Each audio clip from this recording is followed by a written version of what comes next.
In his comprehensive study, The Great Sea Serpent, An Historical and Critical Treatise, 1892, Dutch zoologist Antoon Cornelius Oudemans lists more than 300 references to the notorious sea monster in his chronological literature on the subject. The first 10 of those, 1555 to 1665, cite Olaus Magnus Sea Serpent, editions of Olaus Historia de Gentibus Septentrionalibus, History of the Northern Peoples, and Natural Histories of Conrad Gessner, Ulysse Aldrovandi, Edward Topsell, and John Johnston. The list establishes Olaus serpentine monster as the major ancestral source of sea serpent lore from the 16th century to widespread sightings of such creatures in Oudemans' own time.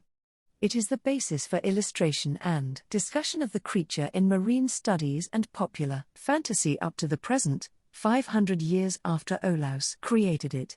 While Oudemans cites natural histories in which copies or variations of Gessner's famous woodcut of Olaus sea serpent appear, his list does not refer to the monster's iconic source, the 1539 Carta Marina. Oudemans had not seen the map. After it went out of circulation by the 1580s, it was lost for 3 centuries until a copy was discovered in the Munich State Library in 1886, shortly before publication of The Great Sea Serpent. A second copy surfaced in 1962 and is now in the Uppsala University Library. The wall map, measuring about 5 feet, 1.5 meters, wide and 4 feet, 1.2 meters, high, was the largest, most accurate, and most detailed map of Scandinavia or of any European region at that time. A Catholic priest exiled with his Archbishop of Uppsala, brother, Johannes, from their native Sweden after it converted to Lutheranism, Olaus began compiling the nationalistic map in Poland in 1527. Created to show the rest of Europe the rich history, culture, and natural wonders of the North prior to the Reformation, the map was printed in Venice 12 years later. The northern seas of the marine and terrestrial map team with fantastic sea monsters either drawn or approved by Olaus. The most dramatic of those, off the busy coast of Norway, below the dreaded maelstrom, is the Great Serpent, coiling around a ship's mast and lunging with bared teeth at a sailor on the deck. Like the map's other sea beasts, the serpent is not just a cartographical decoration to fill space, as in Jonathan Swift's Elephants in Wont of Towns. It is meant to represent a real animal, one that Nordic sailors and fishermen vividly described to Olaus on his travels around Scandinavia. The Latin legend accompanying the image indicates the monster is 300 feet, 91.4 meters, in length. According to the map's key, on the other hand, it is a worm 200 feet long wrapping itself around a big ship and destroying it. A variation of the influential Carta Marina sea serpent appears on Sebastian Munster's sea monster chart, Monstra Marina and Terrestria, 1544 and after, but fame of Olaus' iconic figure spread through nascent marine biology with Conrad Gessner's reversed woodcut of it in the 1558 volume of his monumental Historiae Animalium. Nonetheless, Gessner, now regarded as the father of modern zoology, distanced himself from all the Carta Marina sea beasts he presented by disclaiming that Olaus himself was responsible for the accuracy of their pictures and descriptions. Edward Topsell copied the Gessner woodcut in his 1608 History of Serpents. Ulysse Aldrovandi's naturalistic version of Gessner's serpent, without ship or sailors, graced the pages of John Johnston's Book of Fishes and was reproduced into the 18th century as Serpens Marinus Mari Norwegico Familiaris Aldra. Seminal lore of the Carta Marina monster opens a chapter in Olaus' History of the Northern Peoples, 1555, the first entry in Oudemans' list of works on the sea serpent. Olaus began the voluminous map commentary upon completion of the Carta Marina. Nearly every sea beast pictured on the map is documented in the History's sensational, climactic Book 21, on sea monsters. Vignettes based on the Carta Marina typically accompany the texts. Olaus' account of the Great Norway Serpent, in Chapter 43, is frequently quoted in works Oudemans cites and in later studies. The following passage, often modernized by later writers, is from the History's first English translation, a compendious history of the Goths, Swedes and Vandals and other northern nations, 1658. They who in works of navigation, on the coasts of Norway, employ themselves in fishing or merchandise, do all agree in this strange story, that there is a serpent there which is of a vast magnitude, namely 200 foot long, and more over 20 feet thick, and is wont to live in rocks and caves toward the sea coast about Berge, which will go alone from his holes in a clear night, in summer, and devour calves, lambs, and hogs, or else he goes into the sea to feed on polypus, octopus, locusts, lobsters, and all sorts of sea crabs.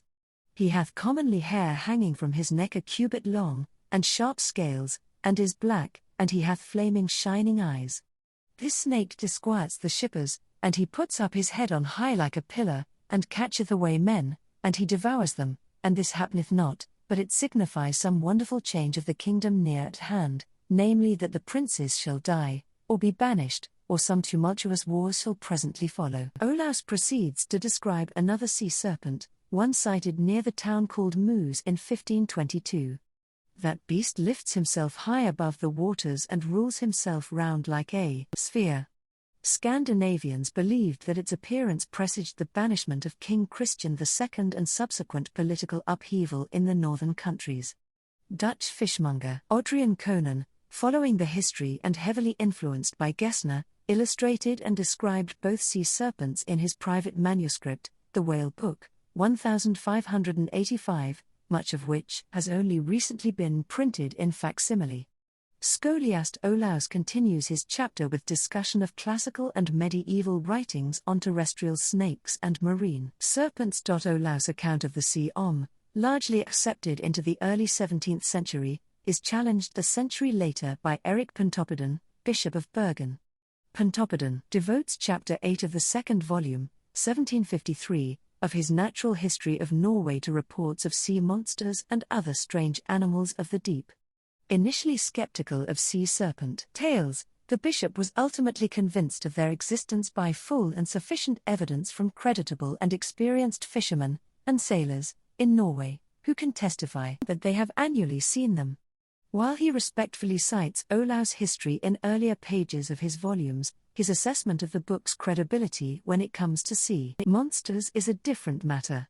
Writing during the Enlightenment, Pontoppidan condescendingly and rather hypocritically charges that in writing about the sea serpent, Olaus mixes truth and fable together, according to the relations of others, but this was excusable in that dark age when that author wrote. He adds, though, that, notwithstanding all this, we in the present more enlightened age are much obliged to him, for his industry and judicious observations. He then quotes Olaus' discredited description of the great Norway serpent. Pontoppidan also believed in the kraken, giant squid, which he regarded as the largest creature in the ocean.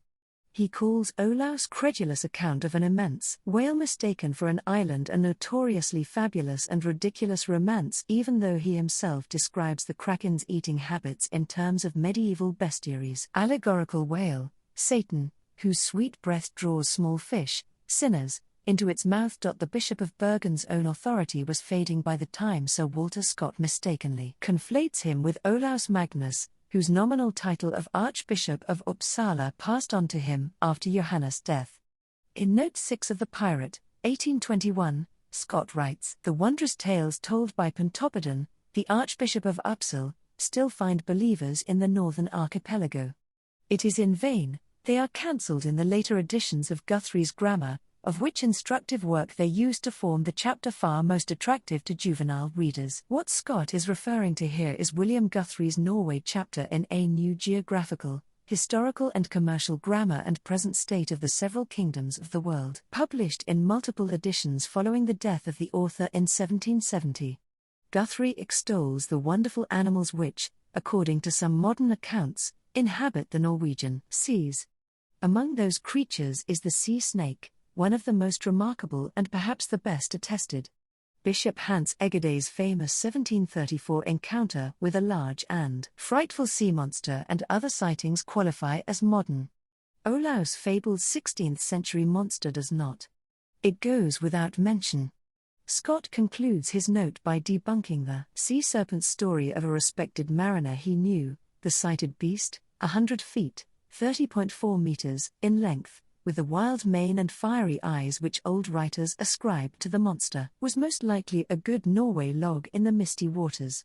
One of the old writers in question was most certainly Olaus, whose serpent description Scott had earlier included in a quoted footnote to the Mermaid in the third volume of his 1803 minstrelsy of the Scottish border.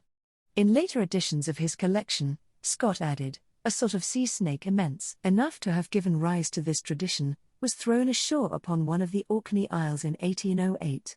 Despite Walter Scott's revision of accepted law, Atlantic sightings of animals regarded as sea serpents multiplied throughout the 19th century, as Audemann's list so extensively attests.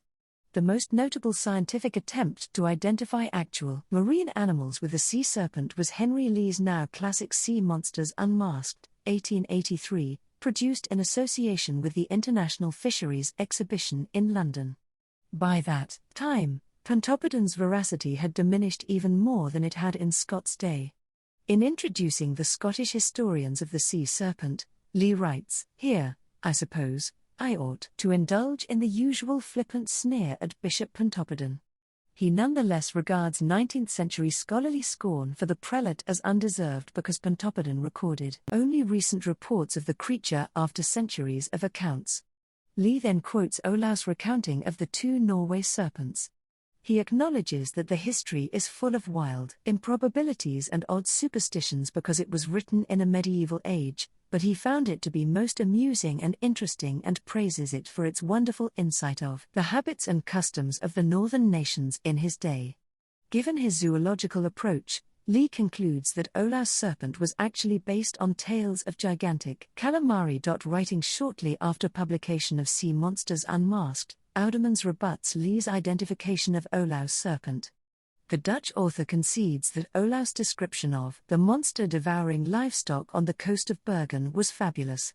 And even though he considers its scales in the history facsimile badly drawn, he believes the artist intended to depict an actual large snake. Audemans ends his exhaustive tome by contending that most of the 187 sea serpents reported were pinnipeds, enormous seals or sea lions.